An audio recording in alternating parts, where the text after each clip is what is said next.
Selamat datang di podcast Penyuluh Agama Kristen Gorontalo.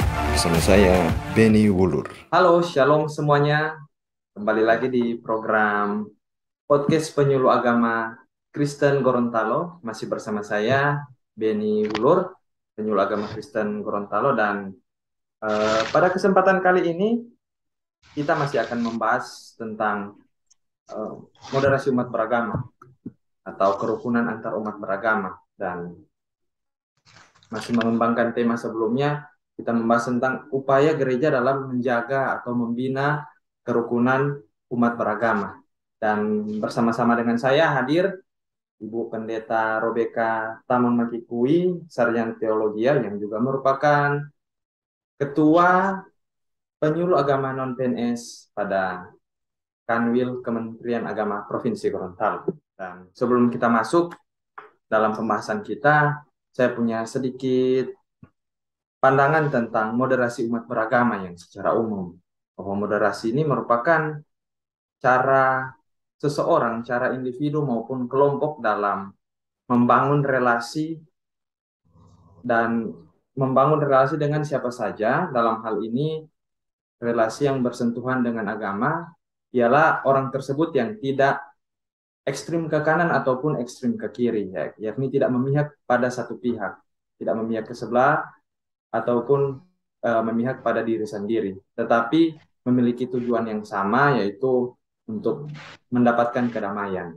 Ya, langsung saja untuk pembahasan kita, saya berikan kesempatan kepada Ibu Pendeta untuk bisa memaparkan.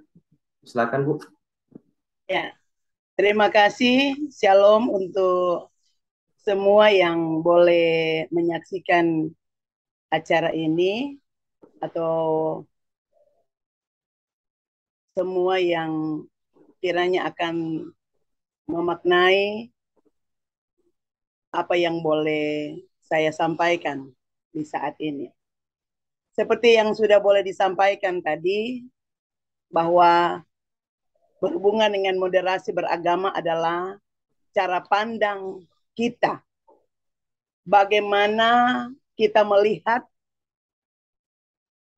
kehidupan kita, yang dimana kita yang beragama, yang pasti di Indonesia ada 6 agama yang berbeda satu dengan yang lain. Namun pada saat kita memahami dengan moderasi beragama, maka tentunya kita akan mampu untuk jangan terlalu fanatik dengan apa yang menjadi bagian dari agama kita.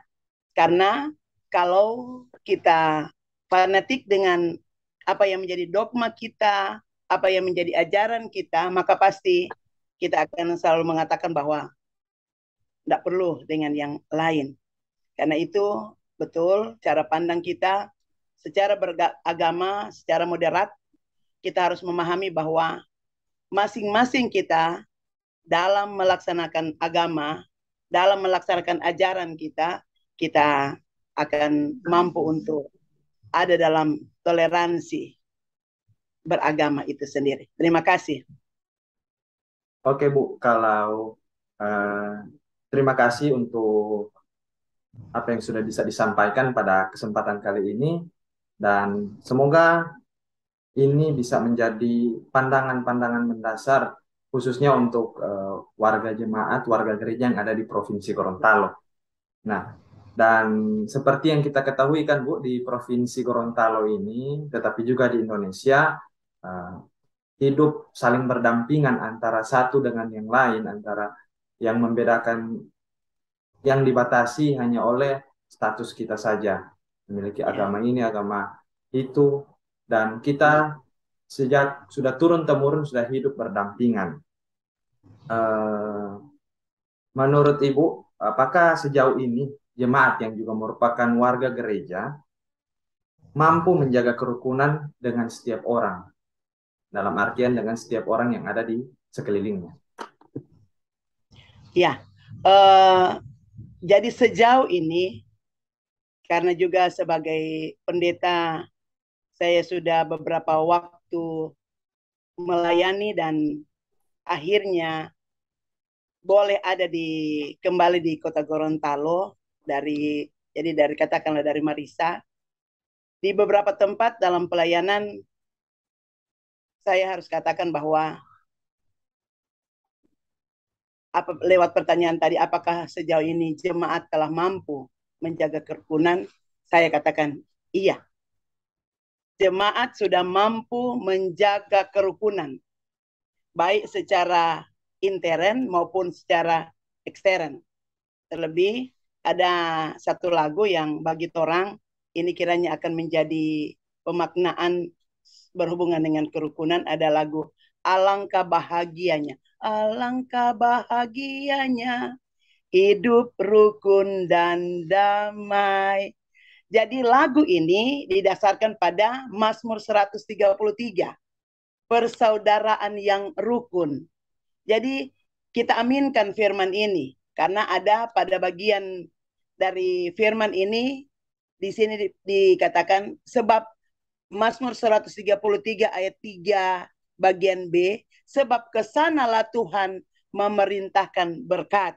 Kemana? Ke kehidupan yang rukun dan damai itu. Maka sebagai pelayan Tuhan, tentunya saya mau katakan bahwa jemaat sudah mampu. Karena ada firman yang terus menguatkan bahwa pada saat orang rukun ada berkat di dalamnya. Saya rasa itu yang perlu saya sampaikan dari pertanyaan pertama. Wow. Makasih. Saya mengapresiasi sebuah lantunan yang indah beserta maknanya yang sangat mendalam dan sangat membangun bagi setiap orang, khususnya warga gereja. Nah, Bu, selanjutnya di Indonesia tetapi juga di dunia tidak bisa kita pungkiri, belakangan ini sering terjadi pertikaian-pertikaian yang melibatkan yang konon katanya didasari oleh perbedaan. Nah, menghadapi masalah ini, bagaimana sikap gereja atau sikap Ibu Pendeta yang juga sebagai seorang pelayan Tuhan, tetapi juga menjadi tenaga penyuluh agama, menyikapi perbincangan ini, menyikapi berita-berita yang beredar ini? Ya, yang pasti masalah itu soalnya tertutup atau terbuka untuk semua jemaat atau semua orang-orang yang boleh menyaksikan, apakah dari media sosial, membaca, dari apa-apa yang tertulis, yang apakah lewat medsos dan lain sebagainya, berhubungan dengan bagaimana karena mempertahankan kita yang betul, kita yang benar, maka terjadi sesuatu yang tidak mengenakkan. Tapi tentunya kembali kepada bagaimana gereja itu, bagaimana gereja di situ berarti gereja bukanlah gedungnya, bukan juga menaranya. Gereja adalah orangnya. Jadi bagi orang semua sebagai gereja, orang-orang percaya harus lebih arif. Karena itu lebih datang kepada Tuhan lewat doa, agar supaya Tuhan yang menuntun orang cara berpikir, cara bertindak, cara melakukan sesuatu yang dimana bahwa pada saat orang menjaga kerukunan, pada saat orang punya toleransi dengan orang lain, maka pasti orang akan menikmati kedamaian. Karena kerukunan dapat menciptakan suasana yang harmonis, kerukunan dapat menciptakan keadaan damai, keadaan tentram, yang dimana tentunya itu semua kerinduan semua orang, tidak terkecuali. Karena itu kembali kepada pribadi dan juga kami sebagai pelayan-pelayan Tuhan terus mengarahkan jemaat bahwa mari terus ada hidup dalam toleransi yang indah dengan orang lain, mampu menghargai, mampu menghormati, mampu untuk tetap walaupun dalam kemanjemukan orang yang berbeda, namun orang harus mampu menjaga kerukunan, karena dengan kerukunan ada kedamaian. Terima kasih. Baik, saya menggarisbawahi bahwa kerukunan dapat menghadirkan rasa harmonis, rasa damai, dan rasa tentram kepada setiap kita pribadi. Dan Bu, satu lagi terakhir dari saya, dan Ini juga merupakan tugas kita sebagai penyuluh agama, tetapi juga Ya. sebagai pelayan gereja. Kira-kira siapa saja sih warga gereja yang hendaknya bertanggung jawab dalam menjaga kerukunan beragama atau dalam menerapkan moderasi umat beragama ini? Apakah ada orang-orang khusus yang bertanggung jawab atau bagaimana? Kalau bertanya siapa yang bertanggung jawab, tentu saya rasa kita semua bertanggung jawab berhubungan dengan kerukunan, berhubungan dengan kedamaian, berhubungan dengan semua suasana yang akan kita nikmati, yang dimana membawa kita semua dalam kedamaian. Jadi semua kita, tapi tentunya yang lebih utama kalau berhubungan dengan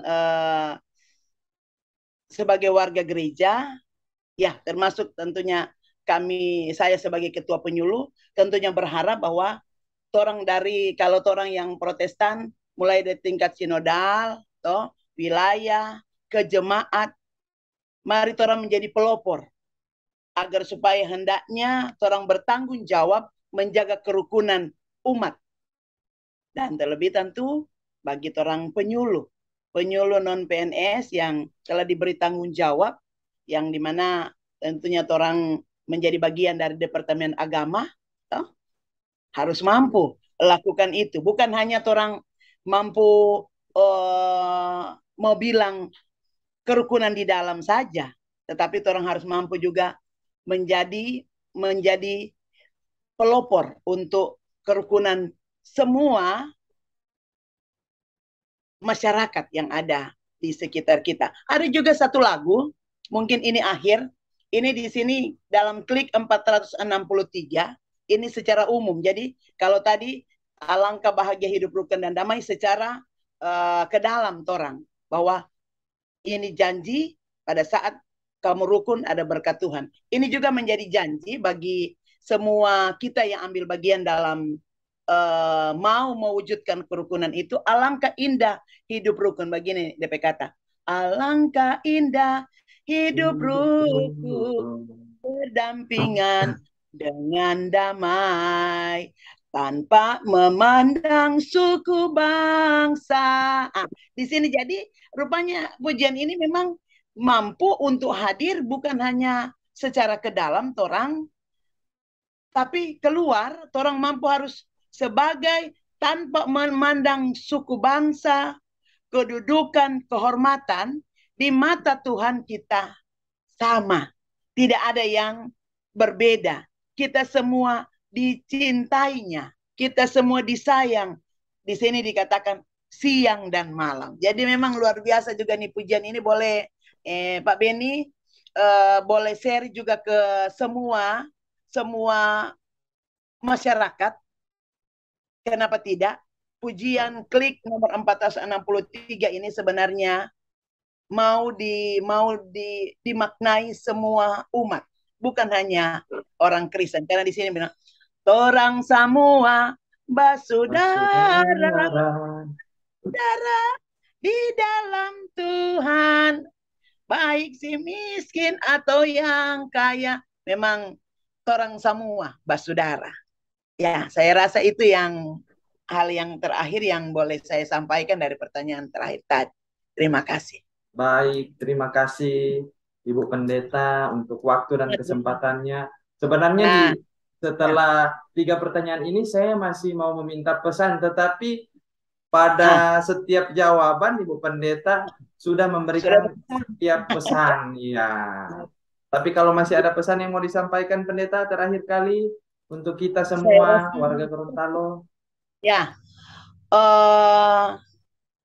bagi semua, baik sebagai jemaat, warga gereja, dan juga masyarakat yang boleh menyaksikan acara di saat ini yang dituntun oleh Pak Beni, tentunya hal yang indah yang boleh saya sampaikan, mari sekali lagi torang semua basudara, torang semua yang telah diciptakan Tuhan tidak berbeda satu dengan yang lain, yang dimana hanya dibedakan dalam keyakinan, tetapi keyakinan juga agama itu tidak menuntun orang untuk tidak dalam kedamaian.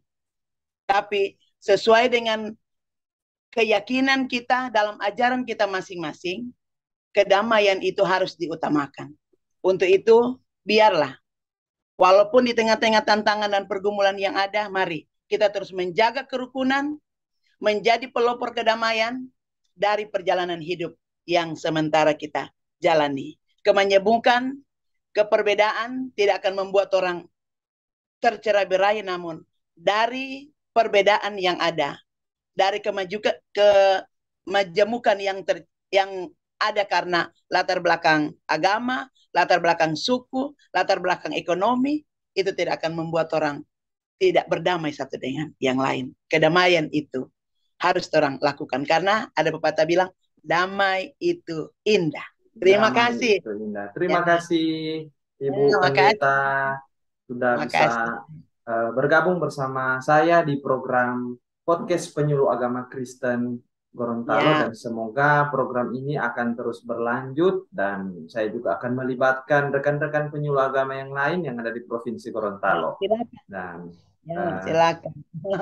Salam untuk semua penyuluh. Tuhan memberkati kita pelayanan yang ada. Semangat. Akhir kata, terima kasih telah menonton program ini, dan shalom. Shalom.